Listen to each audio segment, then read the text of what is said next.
Today on Live with Lori, put on your dancing shoes because Lori is making Pollo Marengo. Congressman Bill Posey stops by to learn a few salsa steps. It's time to serve up political food for thought on Live with Lori.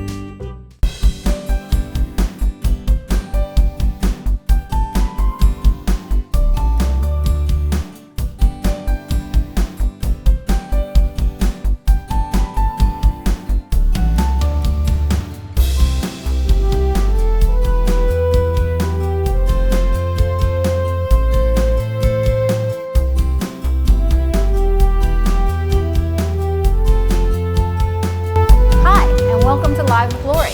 Today we're going to be making Pollo Marengo, and our guest is Congressman Bill Posey. Hi, Bill. Hey, Lori. How you doing? Thanks for joining us. Glad to do it. You ready to cook some chicken? Yeah. Tell me, what is Pollo Marengo? Pollo Marengo is actually dancing chicken. It is a Caribbean-style chicken. So we're going to make it dance. We're going to make it dance. Right. It's going to dance in your mouth. That's why it's called chicken merengue. Do you cook? Hot dogs. Okay, well, we're gonna expand your repertoire today. Okay. The first thing we're gonna do is we're gonna salt and pepper this chicken, and then we're gonna throw it in here. So if you want to just grab some salt and pepper and help me out here. Sure. Yeah, see, you're a natural born chef. I'll tell you what. While we're cooking, I'd like to ask you a couple questions. You know, you've been in politics for a while, and I'm kind of curious as to what got you started in politics. Well, it's a longer story than you have time to hear here, but essentially, I sold somebody a piece of property. It was the last lot in the subdivision, and when they went down to get a building permit, they wouldn't get one. They said that the road had never been dedicated. They said it was a real simple matter. You just needed to have 3 public hearings before the city council, and the road would get dedicated, and the guy could get his permit. He's a real shy guy, so he came to me and said, "Would you do it for me?" I go, "Yeah, I'll do it for you." So I went to the 3 public hearings, and there was a councilman there that insulted me for no reason at every single one of them. And after I got it approved, I fired something back at him, and after that, everybody started saying, "You need to run for city council, you need to run for city council." And eventually I did. Now, this was in Rockledge, right? Yeah. Well, tell me, you know, you've served in every branch of government, from the local, the state, and now the federal.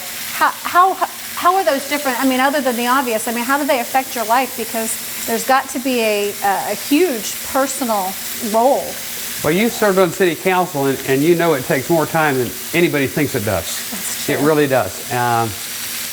And you go to the state level, and it takes a whole lot more time, a whole lot more commitment, a whole lot more sacrifice by your family, actually. Mm-hmm. And at the federal level, it's times 100 of what the state level is. The intensity of the issues, the breadth of the issues, it's just more than anybody can really do in 24 hours.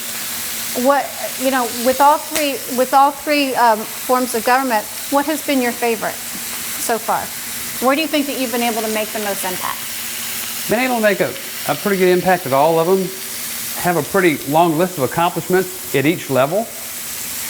And I hope the biggest impact I'll ever make is the one that's ahead of me. So. Yeah. Well, we're going to peel some tomatoes. Okay. Since I've got you started. And have you ever peeled tomatoes before? Never have. Okay. Well, what we're going to do is we're just going to throw these in the... Can I throw some? Yep. Be careful. It's hot. We're just going to throw these in the pan. You want to have about a pound of tomatoes. I'm using plum tomatoes because these are my favorite to use when I'm cooking. I think that's good. You want to wait until, I don't know, maybe 90 seconds. And what will happen is the skin will just release. It really is kind of cool. So we don't have to peel them? No, I'll show you how you peel them. It's actually going to be very, very cool. Let's see if we can take these out in just a second. See how they're kind of starting to float? Yep. They should be just about ready. I'm not good with timing because I just kind of cook and go. Speaking of timing, when you are in government, how do you allocate your time for your family? I mean, it's got to be a huge toll on your family time. It really is. That's why at each level, it's always been a family decision. My wife and 2 daughters, each of them has veto power over any political challenge I might take on. They do sacrifice a lot, as you well know, and you have to schedule family time.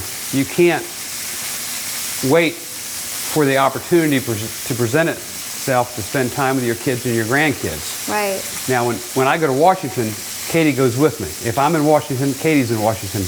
We did that all through the state legislature, the state house, and the state senate. That was the condition that I would run if we would do it together. We've seen so many marriages come unraveled in that, you know. But I mean, she just has to give up her life when she's up there. That's a huge sacrifice for her too. It is. No doubt about it. That's why she has the option to veto it. Right. But Katie thinks everybody's the nicest people in the world. I mean, she really does. That's because she's the nicest person in the world. And most secure person that I have ever met. And everybody loves Katie back. And so she has friends wherever we go. She did in the state legislature. She does there. And we joke that I get up every day and go make enemies, and she gets up every day and goes and makes friends, you know, and that's about what happens. That's a really nice way of looking at it. I mean, that's you know, it's hard, and we thank you for your service because it takes a real dedication. And Katie too, you know, she gets up most mornings and takes the metro to the White House to let people in. The first year we were in office, the White House only gave my office 11 passes for a whole year to take people in the White House. And everybody, when they go to Washington and for their vacation, they take their family up there, they want to go to the White House. They contact their congressman. And we don't have any permits. But there's an old rule that says a member or the spouse can get 6 people in a day if they're there before 8 o'clock. So every morning, she jumps up, puts on her sneakers, and boom, heads to the White House to bring through 6 more of our constituents that otherwise would not have been able to have the Washington experience they wanted to. Well, that's you know, we appreciate that because I've been up there with my son and not been able to get in. Yeah. You want to roll up your sleeves and I'll show you Sure. what we're doing. I'm just making X's on top of these, and if you see, that skin just kind of comes right off, just like that. That's pretty neat. And stay with us because when we come back, Bill and I are going to make a big yummy mess. Congressman Bill Posey certainly knows his way in the world of politics, but will he dance merengue through Lori's questions? Stay tuned.